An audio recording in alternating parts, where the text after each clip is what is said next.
तंत्र साधना का वैज्ञानिक पक्ष। आनंद वचनामृतम चतुर्थ खंड।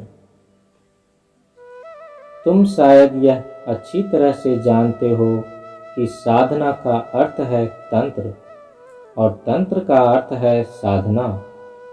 तंत्र शब्द की दो तरह से व्याख्या की जा सकती है। एक है पृथ्वी की हर सत्ता या हर क्रिया के पीछे एकक विशेष ध्वनि है, शब्द है। कोई आ रहा है, पैरों के शब्द सुनकर ही जाना जा सकता है कि वह व्यक्ति आ रहा है। उसी तरह से चलना, टहलना आदि सब कुछ में ध्वनि विशेष है।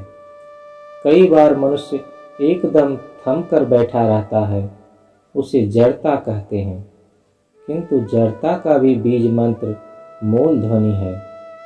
कुछ विशेष कामों के लिए भी विशेष ध्वनियों का प्रयोग किया जाता है। बैलगाड़ी चलाने की बोल दो जगहों में दो प्रकार की है। पुराने समय में 4 चक्कों वाली एक गाड़ी होती थी, जिसे आजकल कहते हैं टमटम।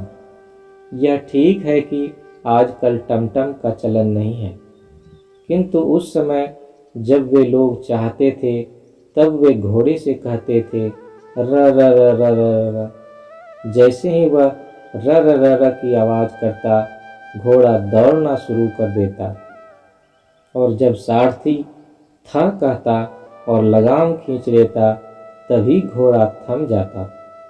इस कारण उस गाड़ी को रथ कहते थे, जो र से चलती हो और थ से रुकती हो। इस तरह से शब्दों का विकास हुआ है।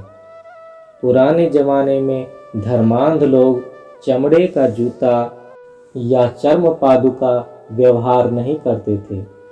वे लकड़ी का खड़ाऊ पहना करते थे। आजकल जैसे ऊपर की तरफ फीता बांधने वाला जूता है, वैसा नहीं। अब उस खड़ाऊ को पहनकर चलने पर कैसी आवाज़ होगी? ठक ठक। तो ठक ठक करोती यह सह ठक्करः। इसी ठक्कर से बना है ठाकुर। इस कारण उन दिनों खड़ाऊ पहनने वाले मनुष्य को लोग ठाकुर महाशय कहकर बुलाते थे, क्योंकि वह ठक ठक शब्द करते हुए चलते थे। इस तरह से नए शब्द बनते थे। आज भी गुजरात में ठाकुर कहकर पुकारा जाता है, महाराष्ट्र में ठाकरे। उसी तरह से त अक्षर जड़ता का बीज मंत्र है। इस कारण जो इस जड़ता से बचाता है, वही है तंत्र। इस जड़ता को ही त कहा जाता है और उससे बचाता है, इस कारण उसे कहते हैं तंत्र। अर्थात जो मनुष्य को कर्म निपुण बना देता है। वह कहता है काम करो, काम करने के लिए प्रस्तुत हो जाओ, काम करने के लिए दौड़ते चलो, अपने आप को कर्म में प्रतिष्ठित करने के लिए हाथ पैर को खोल दो। वही है तंत्र। त जार्या त्रायते स तंत्र परिकीर्तितः। त रूपी जड़ता से जो बचाता है, वही है तंत्र। जड़ता को हिंदी में जार, शीत के अर्थ में जारा कहते हैं। सर्दी में मनुष्य एकदम सिकुड़ कर बैठे रहना चाहता है, और जब गर्म हवा बहने लगती है, तब वह उस जड़ता को नष्ट कर डालती है। होली की शाम में डोल यात्रा की पहली रात को होली जलाई जाती है। उसी के साथ ठंड की जड़ता को भी जला दिया जाता है। संकल्प लेते हैं, आज से मैं जड़ नहीं, अब सर्दी के डर से सिकुड़ा नहीं रहूँगा। बंगाल में न्यारा कहते हैं होली को, और उत्तर भारत में होली कहा जाता है। ता का एक और अर्थ है। संस्कृत में तन का अर्थ है बढ़ जाना। छोटे बच्चे का शरीर बढ़ता है। जन्म के बाद 39 वर्ष तक मनुष्य शरीर बढ़ता है। उम्र जितनी कम होगी, शरीर उतना ही जल्दी बढ़ता है। वह कैसे? उसे हरदम भूख लगती है और कभी उसके हाथ पांव रुके नहीं रहते। वह व्यायाम करता रहता है, जिस कारण वह बढ़ता चला जाता है। तब तक उसके शरीर को तन कहते हैं।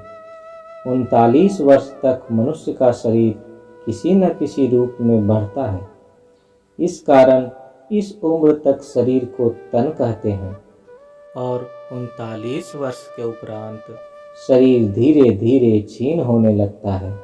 वह सूख जाता है, सिर पर गंजा हो जाता है।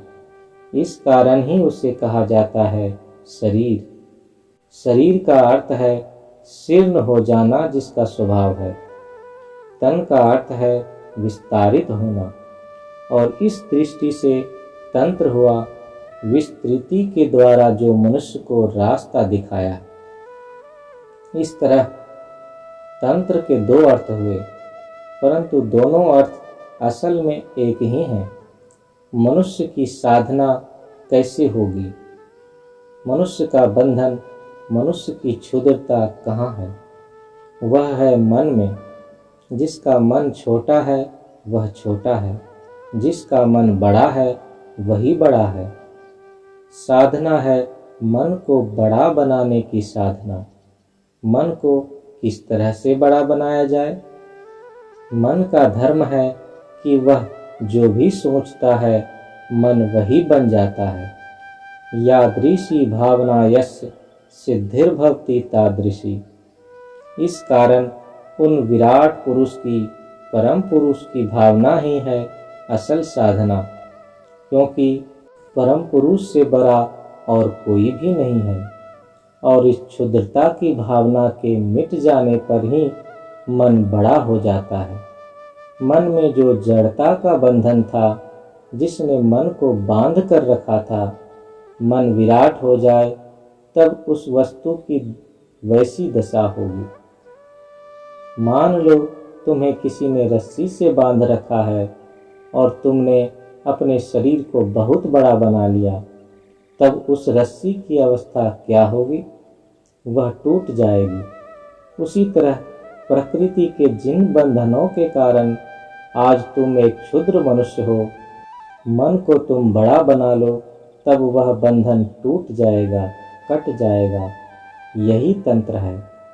इस प्रकार यह समझ लेना धर्म की मूल नीति है, मानवता की मूल नीति है अपने को बड़ा बनाना। ब्रह्म बनने के पथ को प्रशस्त कर देते हैं, बड़ा बनाकर उसे मुक्ति का पथ दिखा देते हैं। इस प्रक्रिया को तंत्र कहा जाता है। इस कारण तंत्र ही साधना और साधना ही तंत्र है। तंत्र को छोड़कर साधना हो ही नहीं सकती। श्री श्री आनंद मूर्ति, कलिकाता, संध्या दर्शन, 3 नवंबर 1978।